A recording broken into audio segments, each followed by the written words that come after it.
friends and potential friends. I've mentioned in a couple of different videos recently that I'm going to try my hand at making some pineapple pepper jelly. This is inspired by Peanuts over at Peanuts Peppers. Saw him making some pineapple pepper jelly a week or two ago, and I decided I was going to try my hand at it. As you probably saw in one of my last videos, or more recent videos, I found a nice ripe pineapple at the store the last time I ventured out. I have since cut that thing up, planted the top, and now I'm fixing to turn it into something that I hope will wind up being a little bit edible. I'm going to be following the recipe in the ball book for pineapple jam. It's kind of interesting. It just says 1 large pineapple, 2.5 cups of sugar, half a lemon sliced thinly, and 1 cup of water. Doesn't call for pectin or anything like that, so I'm not sure how this is going to gel up, but we shall see. Also, incidentally, I don't have a lemon, so I've got about a half a lemon's worth of juice that I saved from that last Ponderosa lemon that I cut up. And to add a little bit of color to the mix, I've got, spicy, that's 4 Caribbean red habaneros and 4 Caribbean orange habaneros. That'll add a little bit of color to the mixture. I've got all my ingredients laid out here. That's what a pineapple looks like once it's all fully processed. Cup of water, 2.5 cups of sugar, my lemon juice, and the coloration. And 2 for pepper in particular.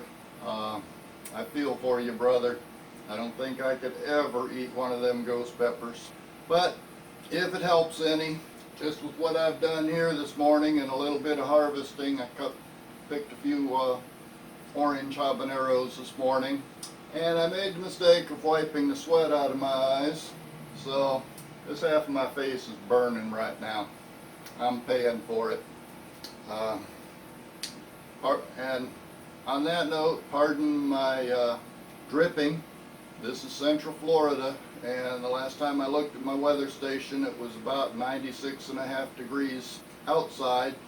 And up here in the kitchen, I don't run an air conditioner, so it's probably well above 90 inside. So I'll be dripping and sweating and all of that good stuff. And I hope you'll just bear with me. Let's see, over here on the stove, I've got a bunch of half-pint jars in the water coming to a boil. I'll boil them for a few minutes to sterilize them. And I've got some lids in the saucepan heating up. I won't be boiling those, but I want to get them good and hot. And I'll show you the other ingredients I got. There's the pineapple, cup of water, the festive coloration, a little bit of lemon juice, and 2.5 cups of sugar.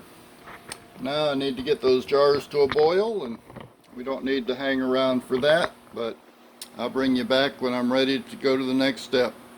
Okay, those jars are just about boiling, so let them sterilize for a little bit and get on with the cooking. The next part of this process basically just says to combine all the ingredients into a large saucepan and slowly bring it to a boil. There's my pineapple. There's the sugar. There's the lemon juice. There's the water. Get the burner turned on and get that start heating up. Bet you thought I was going to forget the decorative coloration, didn't you? Well, there it is.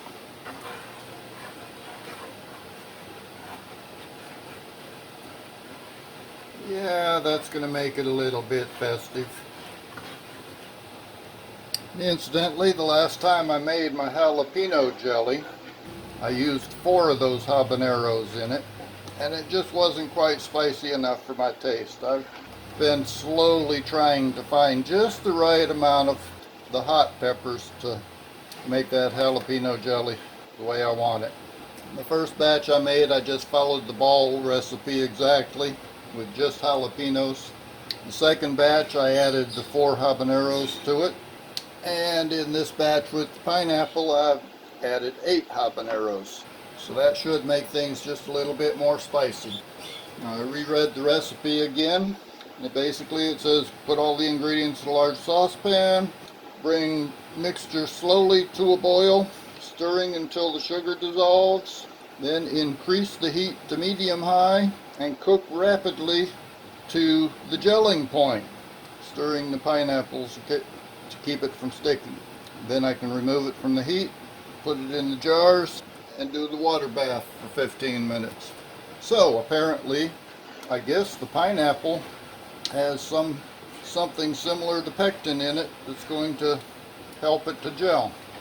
Now this is going to take a little while probably, so I'm going to pause the camera and I'll bring you back when something exciting happens, other than the burning on my eyes.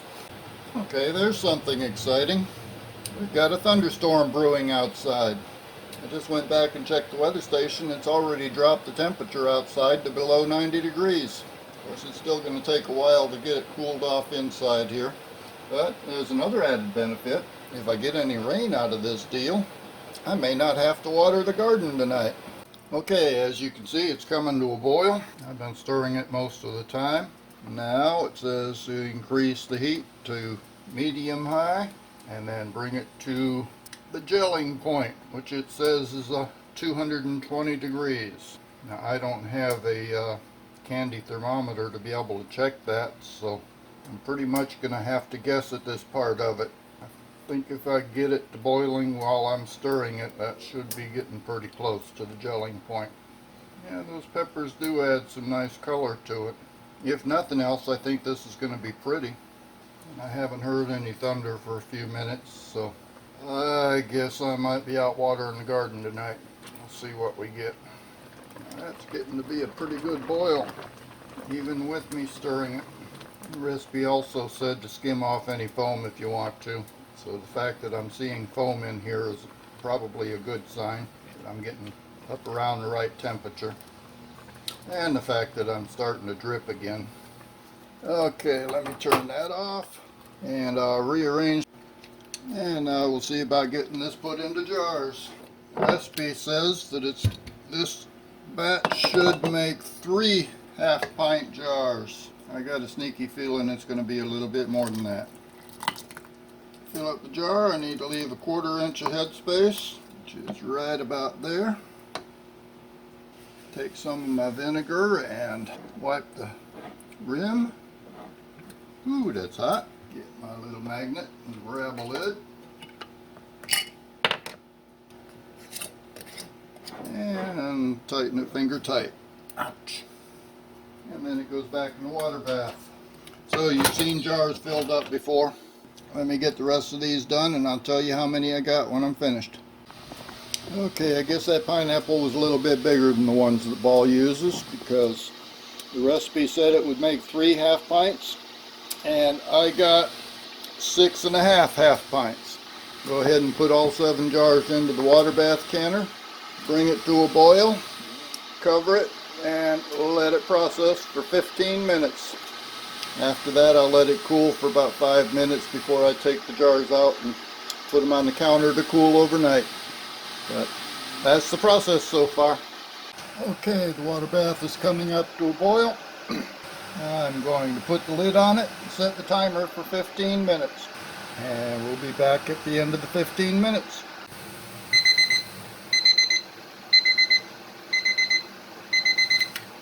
Okay, 15 minutes. Turn the heat off, take this off the heat. I better use some of that. I'm going to let that sit for about 5 minutes and then I get to take the jars out of there. So I'll be back. Okay, they sat for 5 minutes. There's the little half jar.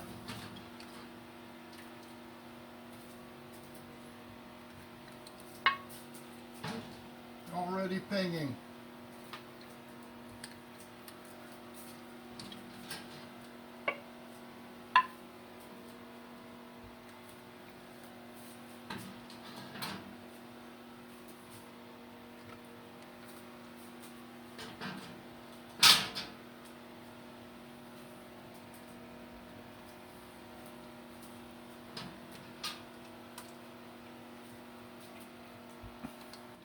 And there's the results.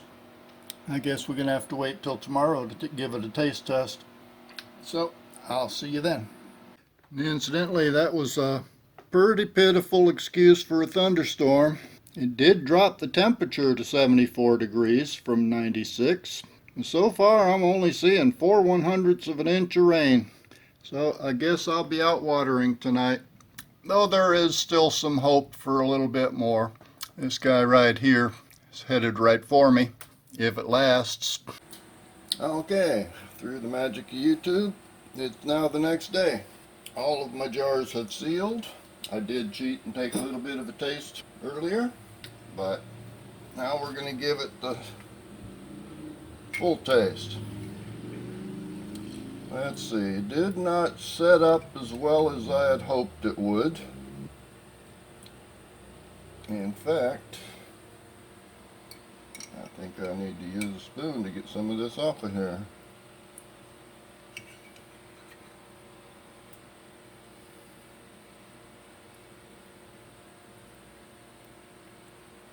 But it still looks good.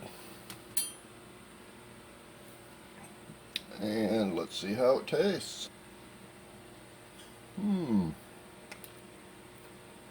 Good flavor.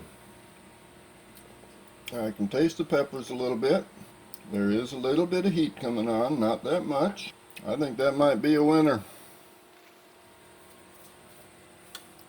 Peanuts would probably consider this to be a 1X by his scale.